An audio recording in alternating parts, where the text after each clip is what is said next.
Endnu en video her fra Mindeparken i Aarhus.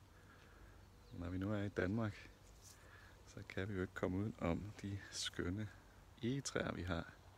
Og et af dem, som måske efter stilke og vinter som jeg har lavet video om, som også kan ses flere steder, er den, der står om bag mig her, som er rød en. Og rød en, den har de her meget karakteristiske spidse lapper på egebladene.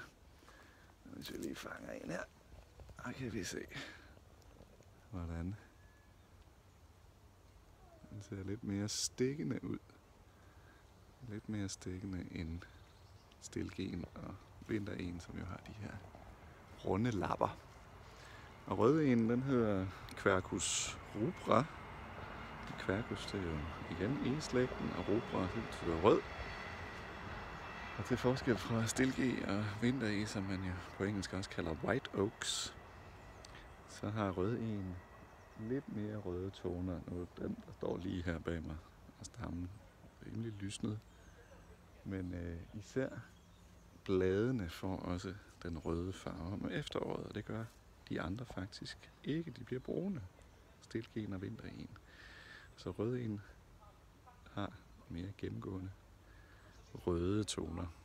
Og det røde i bladene er jo i efteråret, hvor lyset bliver lidt mere sparsomt, og mange af de løvfældende træer, de taber bladene. Og i den proces, der lukker de jo så også ned for klorofylet, for grønkorn i bladene, som man bruger til at lave fotosyntese af. Og inde i rødens blade fremtræder så dem, der hedder antocyaniner. Og antocyaniner, de har tit de her orange-røde toner.